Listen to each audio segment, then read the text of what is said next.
Chair Lee, we're ready to begin. Okay. Good morning and welcome to the November 9, 2023 regular meeting of the San Francisco Ethics Commission. Today's meeting is being live streamed online at sfgovtv.org/ethicslive. For public comment, members of the public may attend in person or may participate by phone or the WebEx platform as explained in our agenda item. Before we begin, I want to share a few general updates. Today is a very special meeting because this month marks the 30th anniversary of the ballot measure Proposition K that created the Ethics Commission. It was approved by the voters on November 2nd, 1993. And we also welcome our newest member on the commission, Commissioner David Tsai. He was appointed by the district attorney on November 7th. Unfortunately, he's not able to join us today, but we look forward to seeing him at the next meeting. Usually our meeting is on a Friday, but because tomorrow is the official holiday, and due to room availability, today's meeting will need to end by 10:25. And due to the time constraints, we will have to table agenda items number 3, 4, 5, 7, and 9 until the next meeting. And we will take up agenda items 6 and 8 due to the time sensitivities around these matters. And we would also limit public comments to 2 minutes.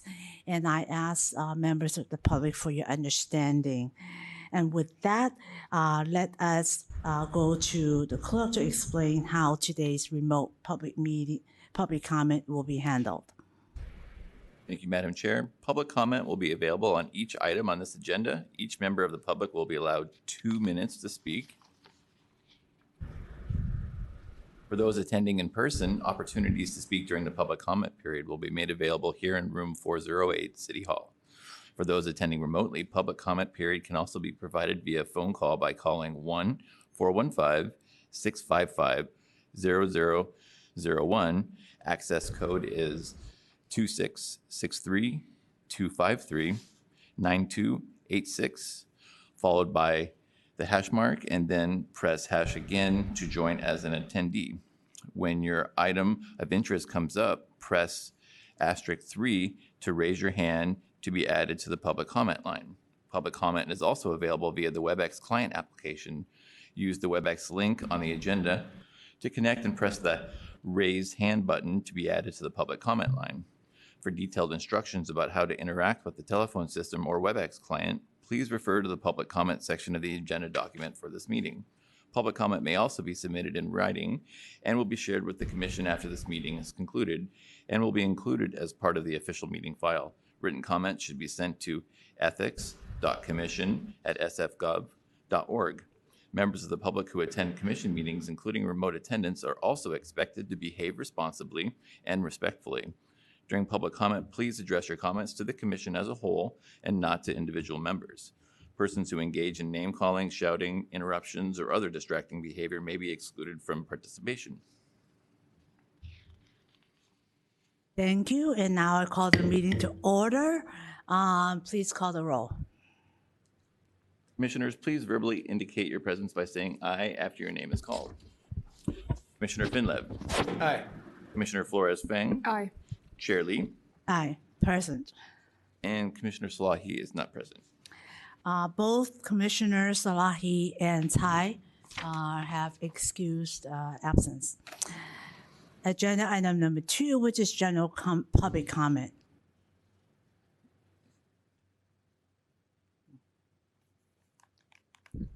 Good morning, Commissioners. My name is Mark Solomon. I voted yes on Prop K 30 years ago. I'm also a founding member of Friends of Ethics, but I speak on my own behalf today. I'm calling for 2 pieces of legislation that deal with nonprofits, lobbying, and advocacy. One of them is to make it so that nonprofits who receive city funding cannot participate in any policy-making bodies within the city to determine who gets the funding they compete for.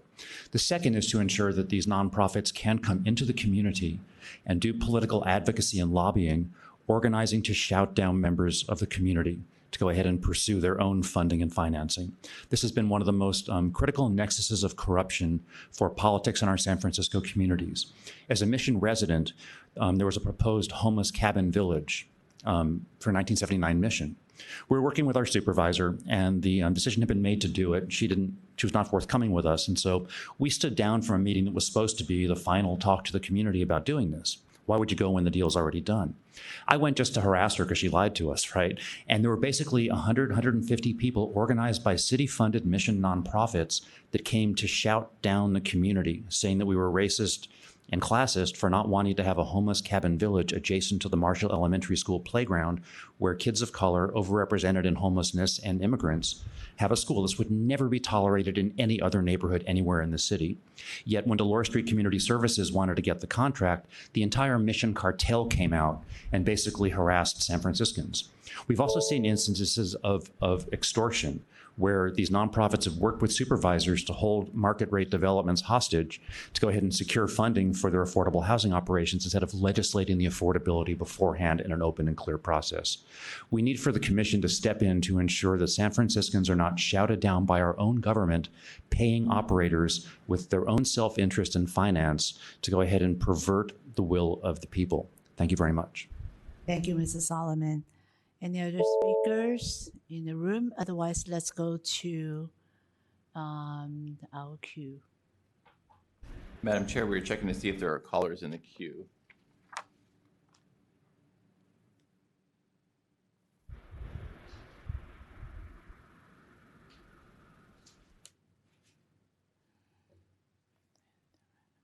Madam Chair, there are no more further callers. Okay. Item number 2 is closed. Agenda item number 6, which is update, discussion, and possible action regarding the March 2024 Ethics Commission Ballot Measure, focused on gifts, training, and other city ethics laws. This was a continued item from the last meeting.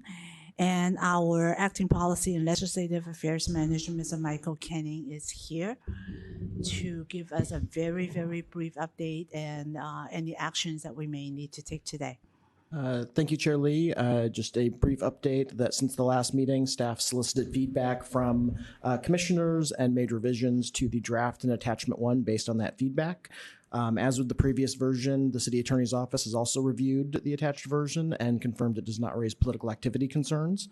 And as was recommended last month, staff recommends the Commission vote to formally authorize the Chair to submit a ballot argument and potentially a rebuttal argument to the Department of Elections on behalf of the Commission. Thank you. Thank you. Any questions? I see none. Do I hear a motion to... No, I think we do the motion and then go public comment. Yeah. Do I hear a motion to authorize the Chair to submit? I'll make the motion to author myself. I'll second it. I'll just make a comment. The argument that we have here is not exactly what I wanted. It doesn't have quite the meat and specificity that I thought would have been helpful. But I appreciate that it's a collaborative process. We don't all get what we want, so I won't hold this up any further. I wasn't sure your motion was about that draft argument or about the rebuttal argument or both items. Both. Both, just to authorize the chair to be able to submit. Given the time. All right, yeah, that's. I'll second that. That's fine. Okay, let's go to public comment.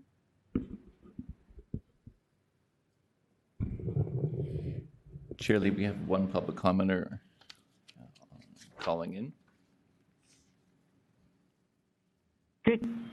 Welcome, caller. Good morning, Commissioners. Thank you. Good morning. This is Debbie Lerman at the Human Services Network. As the Commission will be considering regulations next month, I want to speak to the incompatible activities provisions that they apply to nonprofits. We appreciate that the Commission agreed to defer to the Board of Supervisors to address the issue of compensation by a department contractor. A complete ban would affect lower-level employees and frontline workers who have no decision-making authority regarding the contracts, but who need two jobs to make ends meet.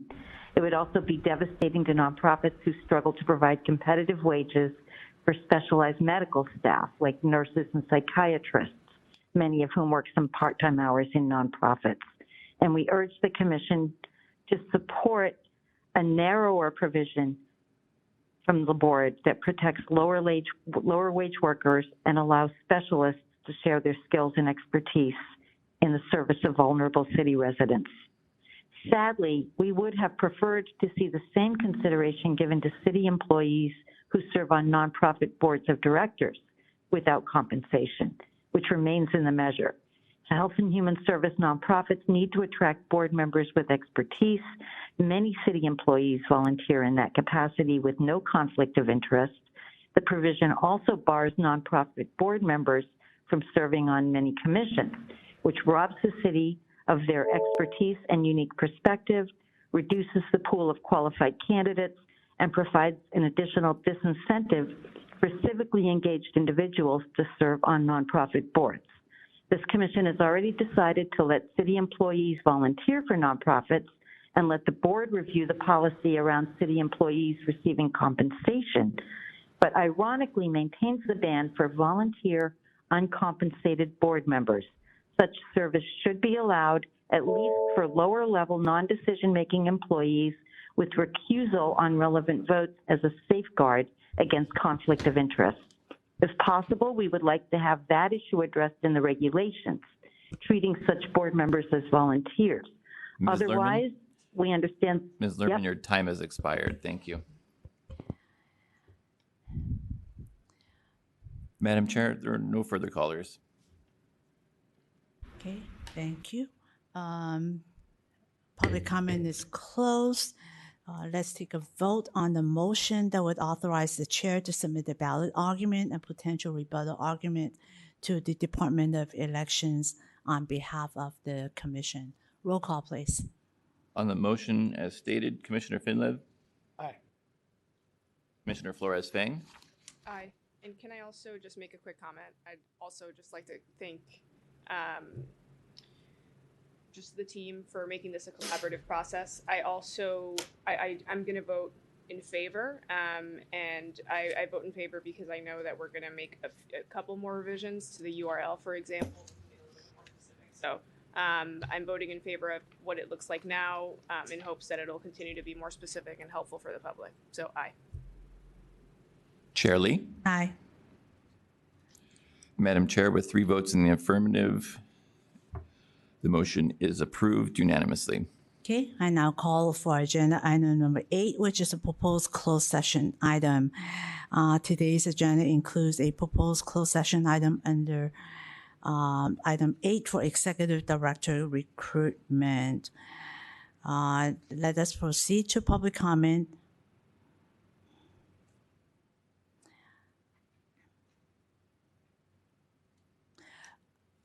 The public comment should focus on the item number 8 on all matters pertaining to this, including whether to meet in closed session. Madam Chair, And- we have no public comment on agenda item 8. Okay, let us proceed to a call, to a vote on whether to meet in closed session under California Government Code, Section 54957, B1, and Administrative Code, Section 767.10, B, to discuss the Executive Director recruitment. Do I hear a motion? I move to meet in closed session. I'll second. Roll call, please. On the motion to enter closed session, Commissioner Finlev, Aye. Commissioner Flores-Fang, Aye. Chair Lee. Aye. With 3 votes in the affirmative, the motion is approved unanimously. Thank you. We will now move into closed session. For the viewing public, and on-screen notice stating the commission is meeting. Closed session will remain on the duration of our closed session. The audio and visuals will resume live once reconvened in open session.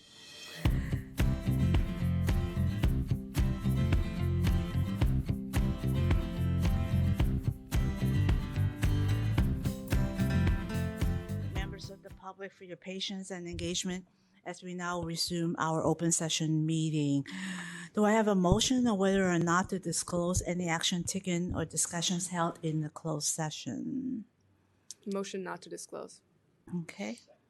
Seconded. Okay. Roll call, please. On the motion to not disclose closed session deliberations, I will now call the roll. Commissioner Finlev. Aye. Commissioner Flores-Feng. Aye. Chair Lee. Aye. Chair Lee, with 3 votes in the affirmative, the motion is passed unanimously. Okay, let's go to agenda item number 10, which is additional opportunities for general public comment.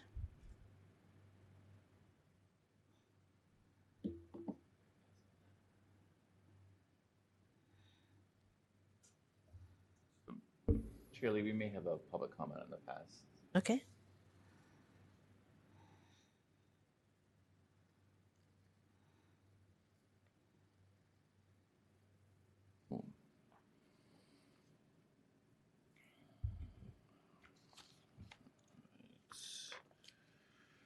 Welcome, caller. Your 2 minutes begins now. So, Commissioners, my name is Francisco da Costa, and you know that right now, this city and county of San Francisco is in dire straits, more because of abject corruption. I and other decent citizens, like Larry Bush, for example, we have tried our best to represent the decent citizens of San Francisco. And I'm asking you that with all the turbulence, the saturation of corruption, that you commissioners represent the decent, hardworking taxpayers of San Francisco. Thank you very much. Thank you. Any other speakers? Yes, Chair Lee, there's 2 more. Okay. Caller, your 2 minutes begins when you start speaking.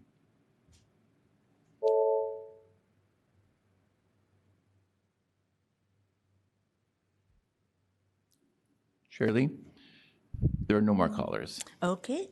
Public comment is closed. Now is agenda item number 10. 11, adjournment. But before we adjourn, I want to express our sincere thanks to a member of our staff, Mr. Ronald Contreras. As you know, he has assisted us with facilitating these commission meetings as the on-site moderator and clerk. October 27th was his last day with our office, and we wish him the very best for his new role also within the city family. With that, we conclude the November 9, 2023 meeting of the San Francisco Ethics Commission. Thank you all. Thank you.